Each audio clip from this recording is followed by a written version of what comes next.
ele foi cumprir mais um despejo. Mas ao bater na porta, descobriu que a mulher que tentava expulsar era a própria mãe. E ali, o homem que nunca acreditou no amor teve que enfrentar tudo que passou a vida fingindo não sentir. A cidade ainda dorme quando o som dos saltos de Leonardo ecoa no mármore frio do fórum.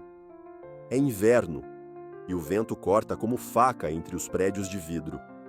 Ele caminha como quem não sente nada, terno impecável, pasta de couro na mão, olhar fixo à frente. Lá fora, um homem embrulhado em cobertores o observa. E Leonardo nem percebe. Um papel voa da mão do porteiro e gruda em seu sapato, mas ele segue sem parar. Na sala de audiência vazia, ele se senta na primeira fileira, abre o notebook e ajusta a gravata como um soldado que afivela a armadura. Sua expressão não muda, mesmo quando vê o nome do processo: Reintegração de posse, Residência Alzira Ramos. A juíza entra. O relógio marca 8h01. Leonardo está pronto para vencer mais uma batalha. Enquanto isso, a câmera corta para uma cozinha antiga, aquecida pelo cheiro de pão com manteiga. Dona Alzira abre as janelas de madeira, deixando o sol tímido entrar. Suas mãos enrugadas cuidam de tudo com delicadeza, como quem prepara um altar.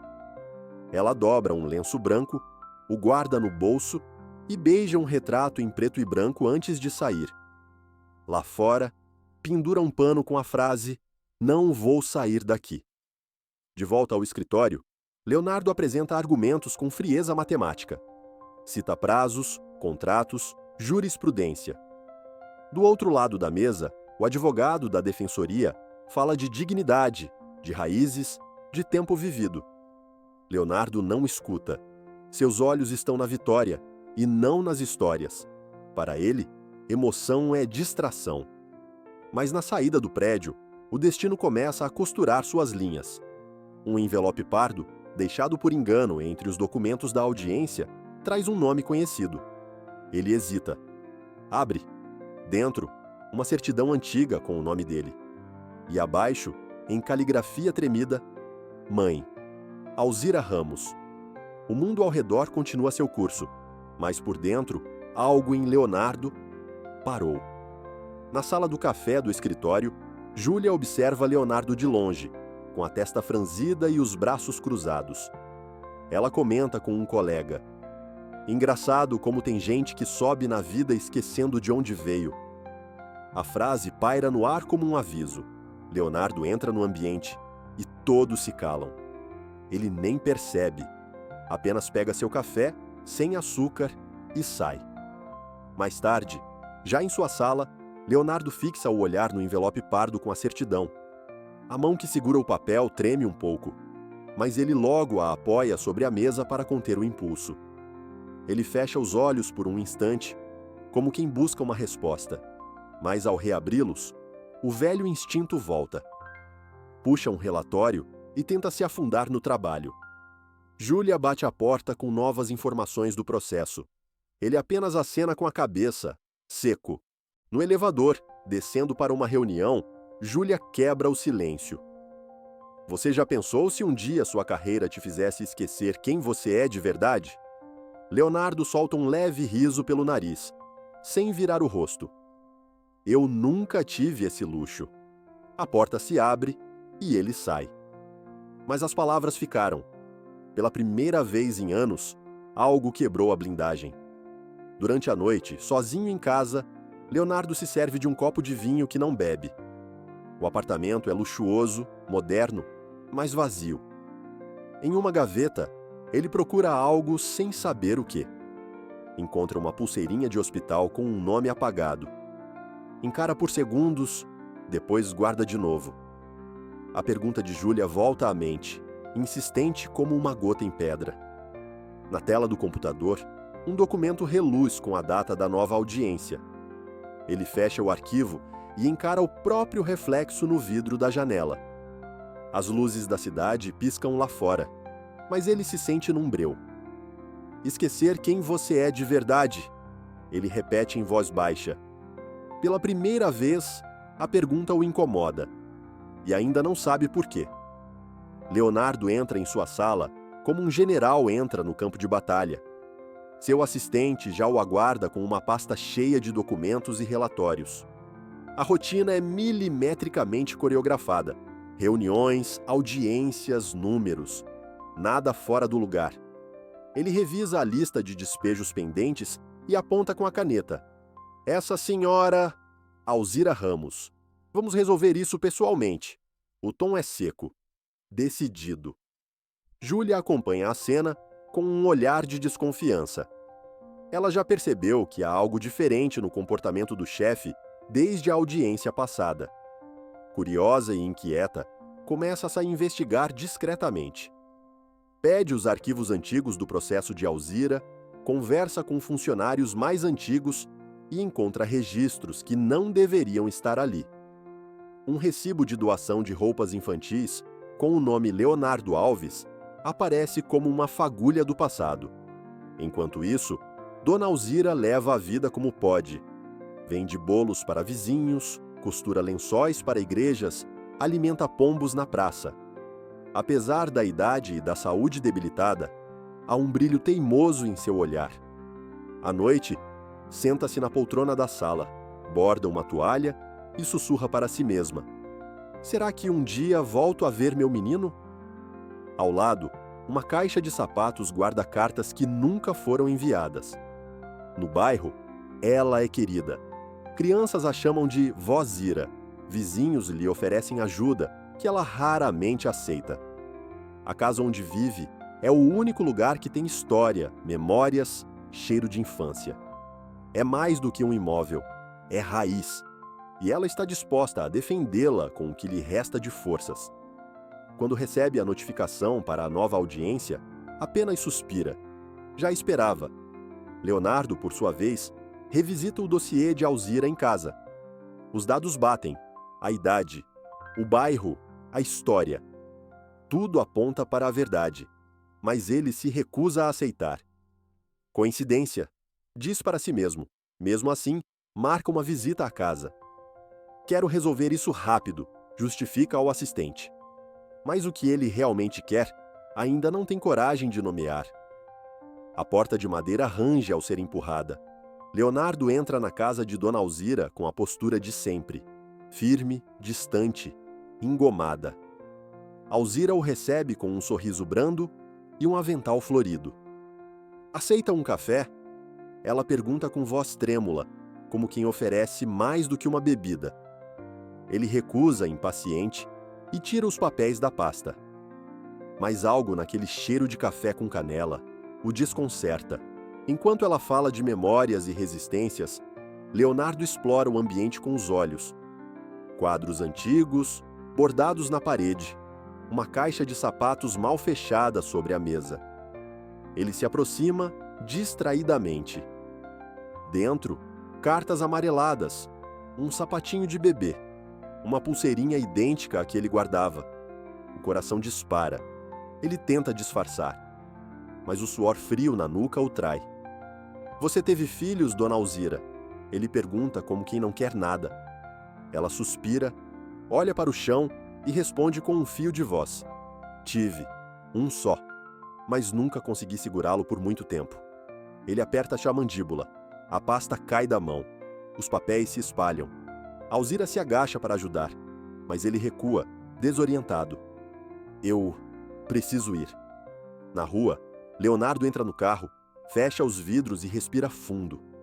Olha para o retrovisor e vê seu próprio reflexo. Mas algo mudou. O rosto que sempre pareceu inquebrável agora mostra rachaduras. Pega a certidão de nascimento do bolso e a coloca ao lado da pulseirinha. 2 peças de um quebra-cabeça que ele nunca quis montar. Em casa, não consegue dormir. A noite se arrasta. As palavras de Alzira ecoam como sinos. Nunca consegui segurá-lo por muito tempo. Pela primeira vez, Leonardo sente o peso do que não sabe. Não do processo, não da casa, mas de si mesmo. E essa dúvida será o ponto de partida de uma jornada que ele nunca planejou trilhar. Leonardo chega atrasado ao escritório, o que nunca aconteceu antes. A barba por fazer, os olhos vermelhos, o silêncio mais denso. Júlia o encara com surpresa e preocupação. Tá tudo bem? Ela pergunta. Ele só balança a cabeça, mas não responde. Vai direto à sala, fecha a porta e desliga o telefone. O mundo corporativo gira lá fora, mas dentro daquela sala, o tempo parou. Diante da janela, ele repassa as cenas da visita como se fossem fragmentos de um pesadelo. O cheiro do café, a voz suave, as cartas e a pulseirinha. Tudo bate, mas o orgulho e a raiva se entrelaçam como espinhos.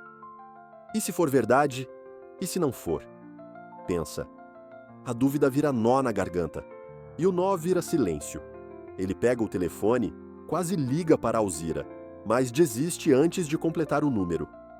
Mais tarde, num encontro com os sócios, Leonardo está disperso. Um deles comenta: tem certeza que vai conseguir terminar o caso da casa da velhinha? Tá enrolando demais. Leonardo responde automaticamente, mas a dúvida o acompanha. Terminar o processo significaria despejar sua própria mãe? Essa palavra, mãe, ainda parece estranha em sua boca, como algo que nunca aprendeu a pronunciar. Naquela noite, sozinho, Leonardo busca em seus arquivos qualquer prova de que esteja enganado. Mas tudo confirma: nome da mãe, endereço antigo, datas, tudo. Ele abre a caixa onde guarda a pulseirinha e pela primeira vez a segura como se fosse frágil.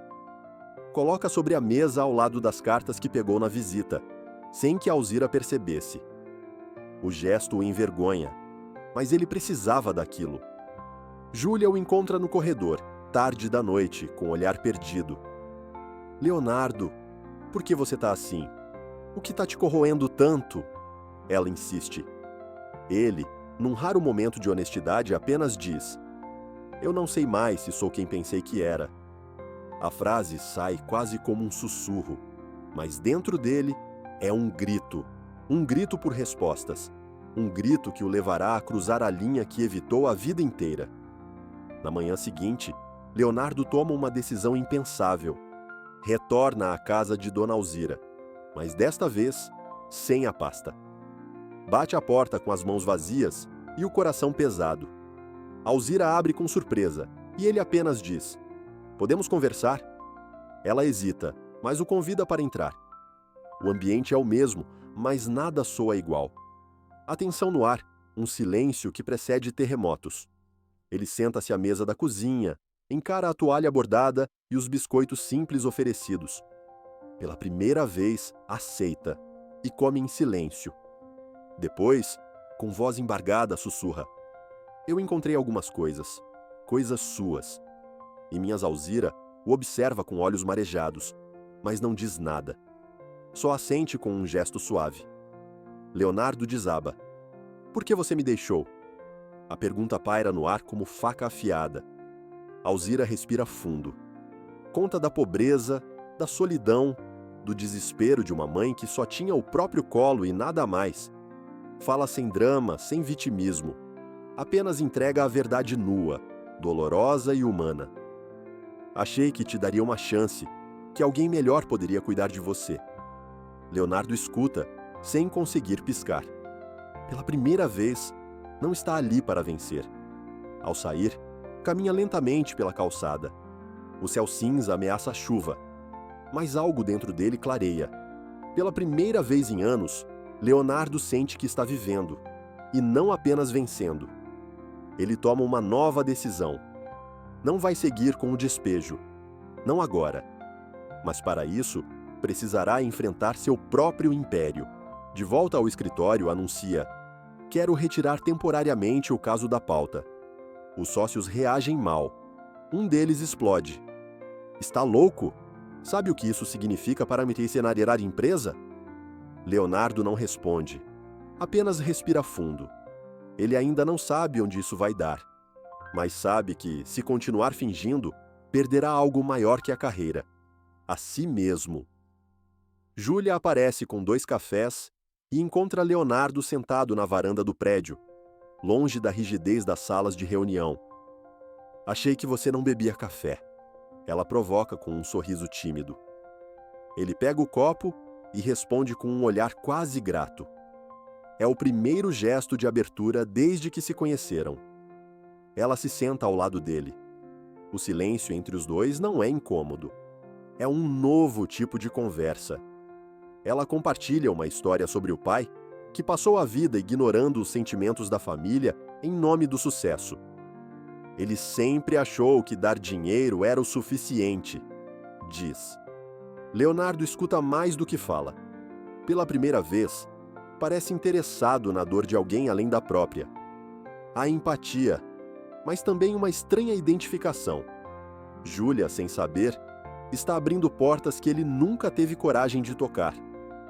Nos dias seguintes, os dois passam a dividir mais do que planilhas e prazos.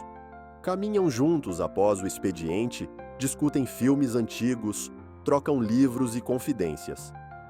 Júlia é luz, onde Leonardo sempre manteve sombras. Ele começa a se permitir rir, errar, até mesmo ficar em silêncio ao lado dela, sem sentir culpa. Mas ainda guarda segredos, principalmente sobre Alzira. Certo dia, ela o confronta. Leonardo, essa senhora, Alzira, você conhece ela de outro lugar, né? Ele trabalha, não responde. Júlia insiste. Não vou pressionar, mas, seja lá o que for, você não precisa enfrentar isso sozinho. As palavras tocam fundo. Ela não o julga, não exige nada, apenas está ali, presente, e isso basta para que ele comece a confiar. De volta à casa de Alzira, Leonardo leva um pote de doce de leite que comprou num mercadinho. Você mencionou que gostava, diz sem jeito. Ela ri. Você lembra? Ele não responde, mas ali, naquele gesto simples, algo nasce. Um laço silencioso, uma costura de pele e memória. E enquanto Leonardo se aproxima de Júlia e Alzira, o mundo que construiu começa a balançar. Leonardo chega mais cedo à casa de Alzira, sem terno, sem pressa, com um livro de poesia debaixo do braço. Você ainda lê, mãe? A palavra escapa sem que ele perceba. Alzira congela por um segundo, mas responde com um sorriso trêmulo. Se for Drummond, sempre. Eles passam a tarde lendo trechos, rindo de versos, resgatando uma intimidade que nunca viveram, mas que já parece antiga. Júlia o convida para um evento beneficente num lar de idosos, onde é voluntária. Leonardo, relutante, aceita. Lá, ele se emociona com uma senhora que confunde seu nome com o do filho desaparecido. Em vez de se esquivar, ele a abraça. Júlia observa à distância, e naquele gesto, vê o homem por trás da armadura. A conexão entre os dois cresce, agora com ternura e respeito. Num fim de semana, Alzira o ensina a fazer pão de queijo. Eles se sujam de farinha, erram o ponto, riem. Leonardo tira fotos, algo que nunca fazia. Guarda uma delas no bolso do paletó. Durante uma reunião tensa no escritório, a foto cai no chão. Um sócio a recolhe e o encara. Você está mudando, Leonardo. Isso é perigoso. Mas ele apenas recolhe a imagem com calma e sorri. Não responde. Em um desses encontros, Alzira entrega a Leonardo uma caixinha com pequenas lembranças. Um botão do primeiro casaquinho, uma mecha de cabelo, uma carta que nunca teve coragem de enviar. Ele lê em silêncio. Lágrimas escorrem discretamente, mas ele não as enxuga. Pela primeira vez, sente que tem permissão para sentir, e não precisa esconder. Júlia o acompanha de volta ao escritório numa noite chuvosa. No carro, ele segura sua mão. Obrigado por não desistir de mim. Ela apenas responde: eu vi você mesmo quando você ainda não se via. O carro para, mas nenhum dos dois quer sair. A cidade pulsa lá fora, mas ali dentro, só existe o tempo suspenso de quem começa a amar de verdade. Num domingo de sol, Leonardo chega à casa de Alzira e a encontra no quintal regando plantas. Ela sorri, mas está pálida. Ele insiste para que ela faça exames. Ela reluta, como sempre, mas cede. No hospital, o diagnóstico chega como uma nuvem escura. Insuficiência cardíaca avançada. Leonardo escuta em silêncio, mas por dentro, o chão se rompe. A ideia de perdê-la, justo agora, o faz tremer. No dia seguinte, ele vai ao escritório pela última vez. Junta suas coisas, entrega a carta de demissão, olha para os rostos que antes temia desagradar. Perdi um processo e uma promoção, e talvez a mulher que me deu a vida. Mas pela primeira vez, ganhei alguma coisa que vale a pena. Sai sem olhar para trás. A reputação construída por anos, deixada para trás em um único gesto. De volta à casa de Alzira, encontra a caixa de lembranças. Dentro, há uma carta escrita recentemente, dirigida a ele. Alzira sabia que o tempo era curto. Ela escreve sobre perdão, amor e sobre ter encontrado paz ao reencontrá-lo. Leonardo lê em voz alta, com lágrimas escorrendo, como se ela pudesse ouvir. Se você tiver coragem de amar, nunca mais estará sozinho, diz o trecho final. Ele aperta a carta contra o peito. A noite cai. Leonardo volta ao hospital e encosta a testa no vidro que separa a UTI. Lá dentro, Alzira permanece imóvel, entre aparelhos e silêncios. Ele sussurra: "Eu tô aqui e não vou mais embora." Mas por dentro, ele já sente que talvez seja tarde demais. E é nesse instante, quando tudo parece perdido, que algo dentro dele, parte orgulho, parte culpa, finalmente se rende. Leonardo caminha pelas ruas da cidade como um fantasma. Não dorme há dias. O rosto, antes polido, agora carrega olheiras fundas e olhos vermelhos. A chuva fina cola a camisa ao corpo, mas ele não sente. Entra na antiga praça onde tantas vezes se escondeu da vida. Senta no mesmo banco de pedra onde criança se escondia do mundo. Só que agora não há fuga. Só ele, sua dor. E a verdade. Ele relembra todos os rostos que deixou para trás. Os colegas, os amores que nunca permitiu, os clientes que enganou, as verdades que evitou. Vê Alzira em cada memória, sempre ausente, e agora, talvez para sempre. A dor de tê-la reencontrado tarde demais o consome. Ele se pergunta: quem sou eu sem meu trabalho? Sem meu nome? Sem ela? Pela primeira vez, não encontra resposta. Júlia aparece. Senta ao lado dele sem dizer uma palavra. Ele tenta afastá-la com o silêncio, mas ela insiste com a presença. Depois de minutos eternos, ele diz: "Eu não sei como consertar. Nada." Júlia o olha nos olhos e responde: "Às vezes não dá para consertar, mas dá para recomeçar." Leonardo chora. Não um choro bonito, um choro feio, cheio de soluços e arrependimentos. Mas é o primeiro verdadeiro em anos. Na manhã seguinte, Leonardo retorna ao hospital. Está mais calmo, mas com algo diferente no olhar. Entrega. Senta ao lado do leito de Alzira e começa a contar a ela todas as coisas que nunca disse, sobre os abrigos, as noites frias, as vitórias vazias. Eu sempre achei que era forte, mas eu só estava fugindo. Ele segura a mão dela, pela primeira vez, sem medo. Na despedida, ele lê a carta dela outra vez, só que agora, com outros olhos. Se você tiver coragem de amar, nunca mais estará sozinho. A frase ecoa como um farol. Leonardo olha para o céu pela janela. A luz do sol atravessa as nuvens. Ele fecha os olhos. E ali, no silêncio entre uma respiração e outra, entende.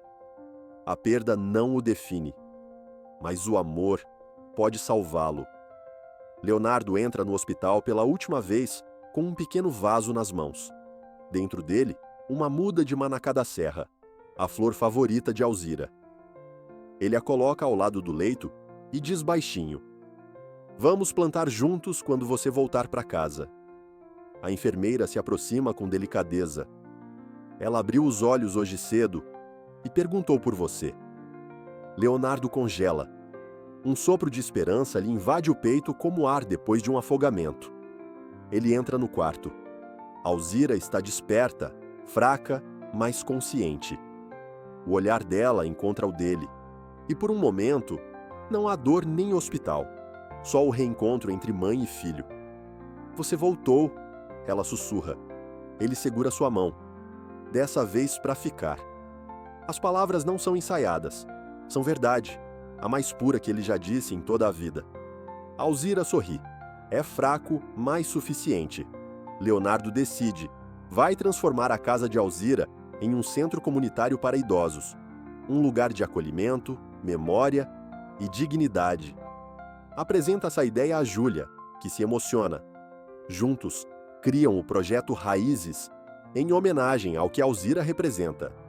Ele vende bens, desfaz sociedades, abandona o prestígio. Mas o brilho nos olhos, esse ele nunca teve antes. Num gesto simbólico, Leonardo planta o manacá com as próprias mãos, bem na frente da casa onde tudo começou. Alzira, já em casa, observa da janela. Júlia segura o regador. Crianças da vizinhança assistem curiosas. Ele se abaixa, toca a terra e sorri. Ela vai florescer no inverno, igual você, diz para a mãe. Alzira sorri. Igual nós dois, meu filho. Na mesma praça onde antes se escondeu da vida, agora Leonardo organiza o lançamento do projeto. O antigo advogado é agora um homem inteiro. A imprensa pergunta por que fez isso. Ele responde com simplicidade. Porque às vezes, tudo o que alguém precisa é que alguém volte por ela. E ali, de pé, diante da nova história que começa, Leonardo enfim entende. Recomeçar não é o fim, é o verdadeiro começo. O Centro Comunitário Raízes é inaugurado num fim de tarde dourado. O bairro inteiro comparece. Alzira, sentada numa cadeira de balanço, veste um chale bordado com as próprias mãos. Leonardo, ao lado dela, recebe os convidados com um sorriso tímido, ainda se acostumando a ser visto de outra forma. Júlia apresenta o projeto à comunidade com entusiasmo, enquanto Leonardo observa em silêncio. Pela primeira vez, ele se sente em casa. Durante o evento, um repórter pergunta a Leonardo se sente que perdeu sua carreira. Ele pensa por um instante e responde: perdi um nome numa porta de vidro. Ganhei meu nome na boca da minha mãe. A plateia aplaude. Alzira segura sua mão. O gesto é pequeno, mas diz tudo. Ela venceu a velhice com dignidade. Ele, o orgulho com amor. Júlia e Leonardo caminham juntos até a árvore de manacá, que já começa a florir, uma semana antes do previsto. Talvez ela esteja com pressa, diz Júlia. Ou talvez só esteja feliz. Leonardo sorri. Acho que nós dois estamos. E ali, sob a sombra da árvore que ele plantou, ele a beija pela primeira vez. Não é um beijo de final de novela. É simples, verdadeiro. Como tudo que ele aprendeu a valorizar. Alzira entrega a Leonardo um último presente. Uma pequena moldura com a primeira carta que escreveu para ele, ainda bebê. Nunca foi lida por ninguém, até hoje. Ele a lê em voz alta para as crianças do bairro que brincam ao redor. Sua voz falha no final, mas ele continua. Agora, ele não esconde mais suas falhas. Ele é inteiro. E inteiro, enfim, pode ser pai, filho, amigo, homem. À noite, a casa está silenciosa. Alzira dorme no quarto. Júlia e Leonardo lavam a louça da festa.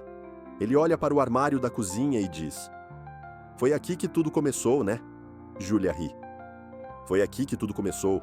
De novo. E ele responde: e dessa vez eu vou ficar até o fim. A luz se apaga devagar. A câmera se afasta da casa, do jardim, da árvore em flor. E o silêncio agora é de paz. O sol nasce atrás da casa simples, banhando o jardim recém-plantado em tons dourados. O manacá da serra floresce, suas pétalas brancas dançam com o vento como pequenos acenos ao passado. Leonardo aparece de costas, regando as plantas com calma. Veste roupas simples, chinelos surrados, e sorri para algo que o espectador ainda não vê. A câmera se aproxima lentamente. Do outro lado do jardim, crianças correm e brincam. Uma senhora canta baixinho numa roda de tricô. Júlia conversa com um grupo de voluntários.